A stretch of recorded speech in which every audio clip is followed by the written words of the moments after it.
त हाणे असां ॻाल्हि पिया कयूं दाल पकवान जी, त हाणे मूं वटि उन सां रिलेटेड ॿियो कुझु आहे। त हाणे मां तव्हांखे कुझु ॾेखारणु थो चाहियां कि असांखे कुझु हिकिड़ो बॉक्स मिलियो आहे, या हे आहे द बॉक्स ऑफ नॉस्टैल्जिया। त ओके बैक स्टेज टीम सॼो सीक्रेट ई खोले छॾियो। त हे जेको बॉक्स आहे, इन बॉक्स में अबाणा नाले जा मसाला आहिनि ऐं हिन में तव्हां असां सिंधी जेके आहियूं असां अलॻि अलॻि जॻहियुनि ते रहूं था पिया, त विथ टाइम एंड लोकेशन असांजो जेका ऑथेंटिक जेका ओरिजिनल टेस्ट हुई खाधनि जी, दाल पकवान जी टेस्ट, सनन पकोड़नि जी टेस्ट, कढ़ीअ जी टेस्ट, उहा कढ़ीअ में जेके परफेक्ट ब्लेंड खपंदो मसालनि जो उहो निकिरी वियो आहे। त उन जे करे असांखे उहा जेका टेस्ट आहे न उहा असांखे मिले कोन थी पई। त हिननि जेका टीम आहे हिन अबाणा स्पाइसिस जी, हिननि हिन जे मथां जाम महिनत कई आहे, रिसर्च कई आहे।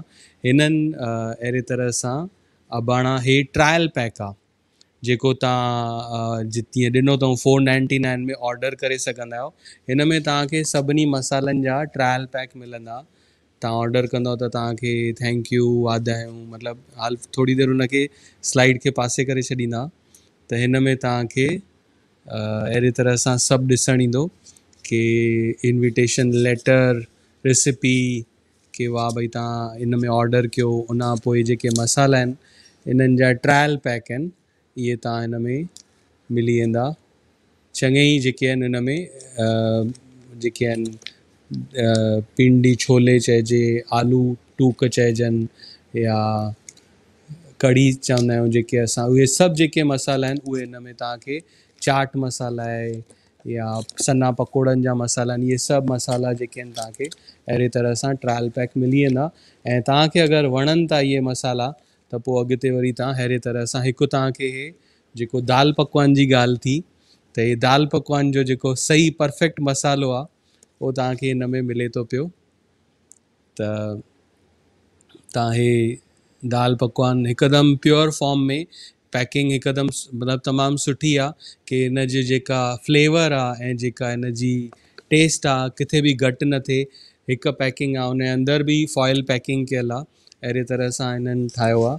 त इहो अगरि तव्हांखे अबाणा जा मसाला, अगरि अबाणा स्पाइसिस तव्हांखे ऑडर करणा आहिनि ट्रायल पैक, त तमामु ई अफोर्डेबल रेट आहे। हेॾा सारा मसाला सभु तव्हांखे 499 में, हाणे स्लाइड ॾेखारियो, त 499 में तव्हांखे इहे सभु जेके मसालनि जा पैक्स आहिनि इहे तव्हांखे मिलनि था पिया।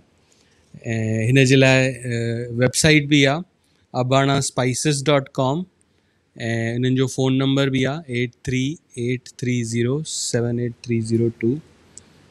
ऐं तमामु ई सुठी शइ आहे, प्रॉपर जीअं असांजे चवंदा आहियूं फूड सर्टिफिकेशन, भले हिनखे हाणे स्लाइड खे पासे कयो, त जीअं चवंदा आहियूं कि असांखे फूड सर्टिफिकेशन मिलणु हुजणु खपे क्वालिटी जे लाइ, कहिड़ी मैन्युफैक्चरिंग डेट आहे, त तमामु ई सुठे नमूने हिननि ठाहियो आहे अबाणा स्पाइसिस।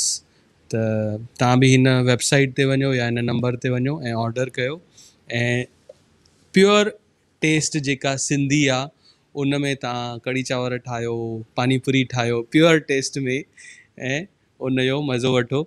जेको वक़्त जे हिसाब सां असांजी जेका ओरिजिनल टेस्ट आहे हली वई आहे, उहा ओरिजिनल टेस्ट तव्हां वापसि हासिलु, नंढो रेसिपी जो बुक बि आहे हिन जे वेबसाइट ते बि ॾिनल आहिनि रेसिपीस, तव्हां उहे वापसि खां सिंधी खाधा उन जो मज़ो वरी वठी सघंदा आहियो।